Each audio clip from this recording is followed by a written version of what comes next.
3 కోట్ల వరకు కట్టాలన్నారు. ఎన్ని కోట్లు కట్టాలన్నారమ్మా? 3 కోట్లండి. 3 కోట్లట.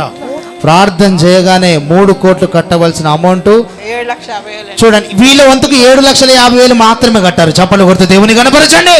దేవునికి వందనాలండి. నేను ఇక్కడికి రావటం రెండోసారి. ఫస్ట్ సారి వచ్చినప్పుడు పాస్టర్ గారు ప్రేయర్ చేసినప్పుడు కోర్టు కేసు కొట్టివేస్తున్నాను అన్నారండి. ఎప్పుడు వచ్చారమ్మా మీరు? మీ పాప బర్త్డే రోజు వచ్చి. మా పాప బర్త్డే రోజు స్పెషల్ సర్వీస్ కి వచ్చారు. ఫస్ట్ టైం అండి. అదే ఫస్ట్ టైం వచ్చారు మీరు? మా అక్కగారు బాబు తీసుకొచ్చారు. Okay okay. వచ్చిన తర్వాత ఇలా కేసు కొట్టేశారంటే అప్పుడు నాకు సడన్ గా గుర్తొచ్చిందండి, మాకు కేసు ఒకటి ఉందండి. అంటే మీరు నాకు చెప్పారమ్మా కేసు ఉందని? తెలియదు. నాకు తెలియదు. ప్రార్థనలో మీ తల మీద చేయబెట్టి ప్రార్థన చేశానా కేసు కొట్టివేస్తున్నారని? ప్రార్థన చేస్తా మాట్లాడారు. మాట్లాడాను. ఏమని మాట్లాడారమ్మా? Court case కొట్టివేస్తున్నారని గుర్తొచ్చిందండి. మాకు కేసు ఒకటి ఉంది, అది మేము అమౌంట్ కట్టేసినా వాళ్ళు మీరు కట్టేసినా ఇంకా వడ్డీ వేసి 3 కోట్ల వరకు కట్టాలన్నారు. ఎన్ని కోట్లు కట్టాలన్నారమ్మా? 3 కోట్లండి. 3 కోట్లట. మళ్ళీ అంటే యాక్చువల్ గా ₹1,00,00,000 తీసుకున్నారండి. 1,20,00,000 వరకు కట్టేశారు అమౌంట్. అయినా కానీ ఇంట్రెస్ట్ వేసేసి ఇంకా మీరు 3 కోట్లు కట్టాలన్నారు. దాన్ని కేసు పెట్టారమ్మా. ఎన్ని సంవత్సరాల వరకు అసలు ఆ కేసు ఆగిపోయింది? అసలు ప్రార్థన 13 సంవత్సరాలు ఆగిపోయింది. 13 సంవత్సరాలు అసలు కేసు ముందుకెళ్ళలేదు. వెళ్ళలేదు అసలు. మీరు కూడా కేసు లేదనుకున్నామండి. లాయర్ కూడా మా వారు ఫోన్ నెంబర్ ఉందండి ఆయన దగ్గర. ఆయన కూడా అసలు ఏం ఫోన్ చేయలేదు. అంటే ఏమైందో ఏంటో అని అనుకుంటున్నామండి. సడన్గా ఇక్కడికి వచ్చాక ఇంటికి వెళ్ళాక మాకు 10 days 15 days మొత్తానికి తెలిసింది ఏంటి కేసు ఉంది లాయర్ మళ్ళీ రమ్మన్నారు. ఓకే.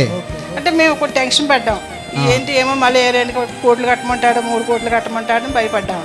మా వారు కూడా రిటైర్ అయిపోయారు. ప్రైవేట్ దాంట్లో చేస్తున్నారు, రిటైర్ అయిపోయారు.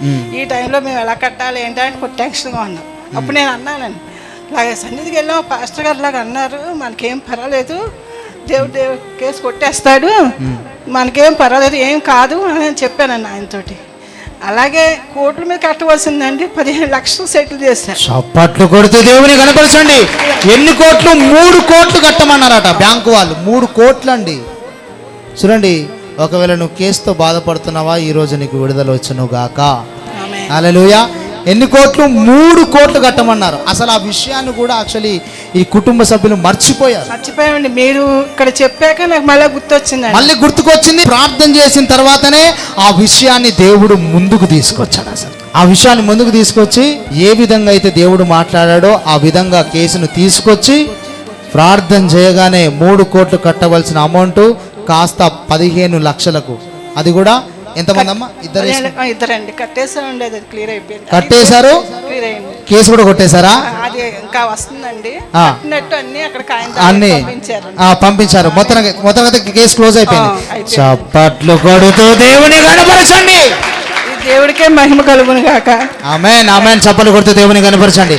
చూడండి దేవుడు ఎట్లా కార్యాలు జరిగిస్తాడో. ఎందుకు ఈ తైలాభిషేక ఆరాధనకు రావాలని నేను అంటానంటే, వీరికి కూడా తెలియదు అసలు కేసు ఉందని. ఎప్పుడో మర్చిపోయారు. 13 ఏళ్ళ కింద ప్రొఫెసర్ రిలీజ్ చేయగానే కేసు ముందుకు వచ్చింది. కేసు ముందుకు రాగానే భయపడ్డారు. 3 కోట్లు కట్టమంటే ఎట్లుంటుందని గుండె అయిపోతుంది. అవునా కాదు? 3 కోట్లు. కానీ దేవుడు 15 లక్షల్లో క్లియర్ చేశారు. అది కూడా